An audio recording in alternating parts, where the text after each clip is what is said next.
ओम नमः शिवाय। जय माता पार्वती, जय माँ लक्ष्मी। नमस्ते भक्तों। सावन का पवित्र महीना भगवान शिव को अत्यंत प्रिय है। इस महीने का हर दिन शुभ माना जाता है, लेकिन सावन का शुक्रवार माता लक्ष्मी और माता पार्वती के विशेष कृपा प्राप्त करने का दिन माना जाता है।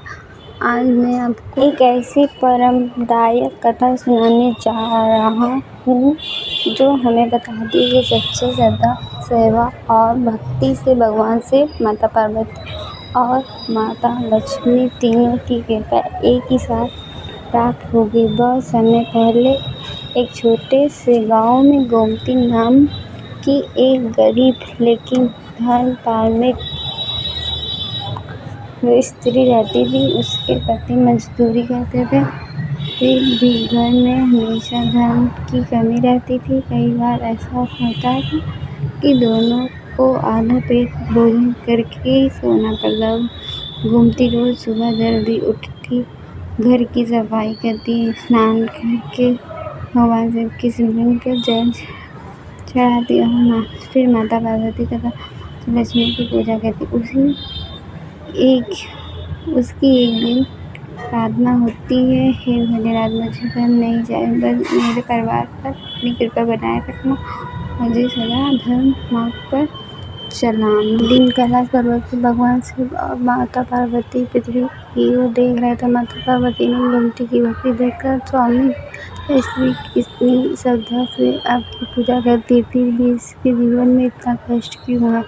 भगवान शिव मुस्कुराए और बोले, देवी, इसकी भक्ति सच्ची है। अब समय आ गया है कि इसकी परीक्षा पूरी हो और उसे इसका फल मिले। उसी समय माता लक्ष्मी वहाँ प्रकट हुई। उन्होंने कहा, जहाँ सच्ची भक्ति, ईमानदारी होता है, वहाँ मैं अवश्य निवास करती हूँ। आइए इसकी परीक्षा लेते हुए। उसी शुक्रवार भगवान शिव एक साधु का रूप धारण करके माता पार्वती एक विद्या का रूप लेकर गोमती के घर पहुंची। उस दिन घर में केवल थोड़ा सा चावल और दाल थी। साधु ने कहा, बेटी, हमें भूख लगी, क्या कोई भोजन मिल सकता है? गोमती ने बिना एक पल सोचे, भगवान जी का भोजन बहुत कम, लेकिन आप अतिथि हैं, पहले आप भोजन कीजिए। उसने अपना और अपने पति का हिस्सा भी उन्हें दोनों को खिला दिया। जो साधु और विधि ने भोजन कर लिए, तब गोमती ने कहा, हाथ जोड़ो, आज हमारे सौभाग्य है कि आप हमारे घर आए। दोनों पसंद होकर वहाँ से चले गए। शाम को जब उसका पति घर लौटा तो उसे चिंता हुई कि खाने के लिए कुछ नहीं बचा होगा, लेकिन जैसे ही उसने रसोई का दरवाजा खोला, वह आश्चर्यचकित रह गया। रसोई अनाज से भरी हुई थी और पूरे घर में दिव्य सुगंध फैल रही थी। उसी से घर में तेज प्रकाश हो। भगवान शिव, माता पार्वती और माता लक्ष्मी अपने दिव्य रूप में प्रकट हुए। गोमती के प्रति उनके चरणों में गिर पड़े। माता पार्वती ने कहा, बेटी, तुमने बिना भक्त के अतिथि की सेवा की है।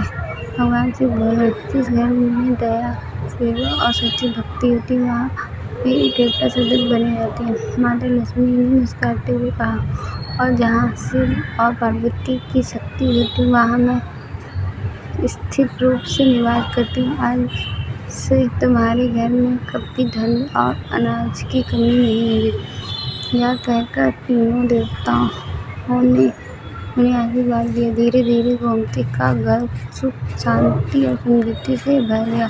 लेकिन सबसे बड़ी बात यह थी कि उसने कभी अहंकार नहीं किया। वह पहले की तरह ही भगवान शिव की सेवा और गरीबों की सहायता करती रही। इस कथा से हम तीनों महत्वपूर्ण सीख मिलती है। सच्ची भक्ति कभी व्यर्थ नहीं जाती। अतिथि सेवा और दया भगवान को अधिक प्रिय है। जहाँ भगवान शिव और माता पार्वती की पूजा होती है, वहाँ माता लक्ष्मी स्वयं आती हैं। आदि आप भी सावन के शुक्रवार के श्रद्धा से भगवान शिव, माता पार्वती और माता लक्ष्मी की पूजा करें, अच्छे मन से दान करें और किसी भूखे को भोजन कराएं, तो आपके जीवन में भी सुख, शांति और समृद्धि का मार्ग खुलेगा। बोलिए हर हर महादेव। जय माता पार्वती। जय माँ लक्ष्मी। अगर आपको वीडियो पसंद आई है तो please like, comment and subscribe करना ना भूलें। थैंक